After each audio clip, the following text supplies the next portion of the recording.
గుమ్మనూరు జయరాం గారు కూడా తెలుగుదేశం పార్టీలోకి వస్తానికి మన ముందుకు వచ్చారు. వారికి కండువా కప్పి పార్టీలోకి ఆహ్వానించవలసిందిగా జాతీయ పార్టీ అధ్యక్షులు చంద్రబాబు నాయుడు గారిని, పవన్ కళ్యాణ్ గారిని కోరుతాం.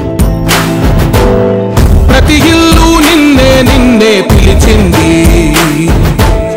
ప్రతి గడప నీకే స్వాగతం అంటోంది, ప్రతి మనసు నువ్వే గెలవాలంటోంది.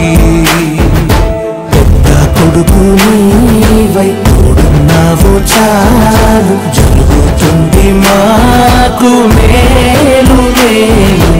ఇంటి పెద్ద నీవై నిలిచి ఉంటే చాలు, విలిసి తోవ రాష్ట్రమంతటా శాంతి క్రాంతి సంతోషాలు. నాయకుడా నాయకుడా మళ్ళీ నువ్వే రావాలి, నవ్యాంధ్ర పాలకుడై నువ్వే గెలవాలి.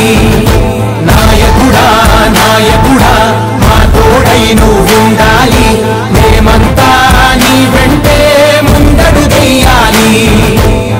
ప్రతి ఊరు నీ పరిపాలన కోరింది, ఓ ప్రతి వాడ నీకే మద్దతు పలికింది. ఇప్పుడు తెలుగుదేశం పార్టీ కండువా కప్పుని మన ముందుకు వచ్చినటువంటి ప్రస్తుత మాజీ మంత్రి కింద లెక్కే గుమ్మనూరు జయరాం గారిని 2 నిమిషాలు మాట్లాడాల్సిందిగా కోరుతా ఉన్నా.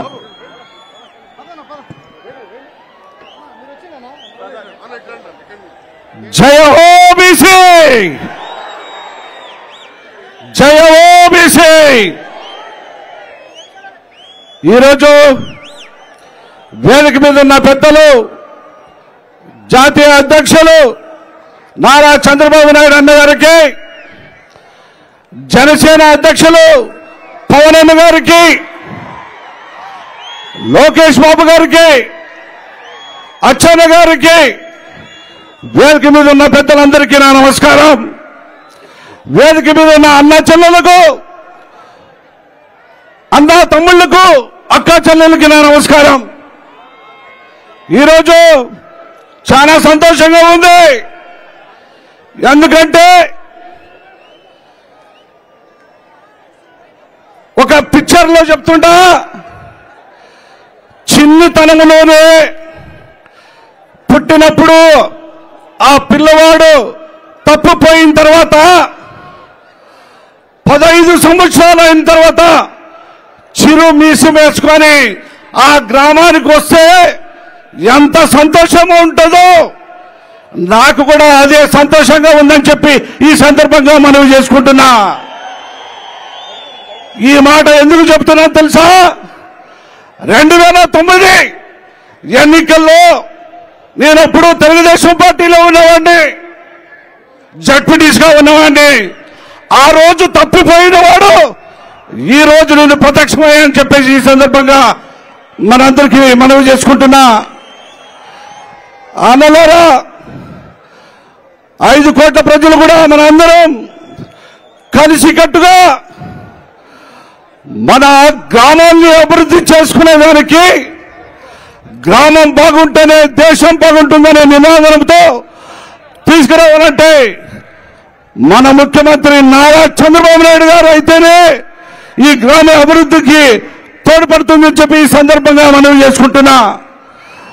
పెద్ద అయినా చంద్రబాబు అన్న గారు, నేను మనవి చేసుకుంటున్నా, ఎస్సీ ఎస్టీ బీసీలకు స్వతంత్రం కావాలన్నా, అన్న మా పల్లి భాషలో చెప్తారు, అన్న దేశాంతరం పోయినా స్వతంత్రం కావాలని చెప్పేసి వాళ్ళు అడుగుతారన్నా.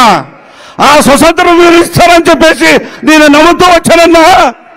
ఈ మాట ఎందుకు చెప్తున్నానంటే, జిల్లాలో ఎస్సీ సోదరులు, ముస్లిం సోదరులు, బీసీ సోదరులు ఎంతోమంది ఉన్న ఎమ్మెల్యేలకు వాళ్ళకి మద్దతుగా ఒక ఆరుని ఇన్ఛార్జి ఇచ్చి వాళ్ళకి పెత్తనం నడిస్తే వాళ్ళకి స్వతంత్రం ఎక్కడ ఉంటుందని చెప్పేసి ఈ సందర్భంగా నేను మీకు తెలుపుతున్నా. ఆ స్వతంత్రం కావాలన్నా ఈ రాష్ట్రానికి 24 ఎన్నికలు మరి నారా చంద్రబాబు నాయుడు అన్న ముఖ్యమంత్రి కావాలన్నా, అదేవిధంగా జనసేన అధ్యక్షులు పవనాన్ని కూడా అన్న ఈ రాష్ట్రాన్ని అభివృద్ధి బాటలో నడుపుదాం, బీసీలను ఐక్యమత్యంగా చేసి 24 ఎన్నికల్లో ఘన విజయం సాధిస్తామని చెప్పి ఈ సందర్భంగా మనవి చేసుకుంటూ నాకు ఈ పెద్ద అవకాశం ఇచ్చిన అందరికీ పేరు పేరు నా హృదయపూర్వక ధన్యవాదాలు తెలుపుకుంటూ సెలవు తీసుకుంటాను. జై ఓబీసీ, జై ఓబీసీ. జయరాం గారికి ధన్యవాదాలు. ఇప్పుడు మనకి మీ అభిప్రాయాన్ని కామెంట్ రూపంలో తెలియచేయండి. లేటెస్ట్ న్యూస్ కోసం నేటి భారత్ ఛానల్ ను లైక్ చేసి, షేర్ చేసి, సబ్స్క్రైబ్ చేయండి.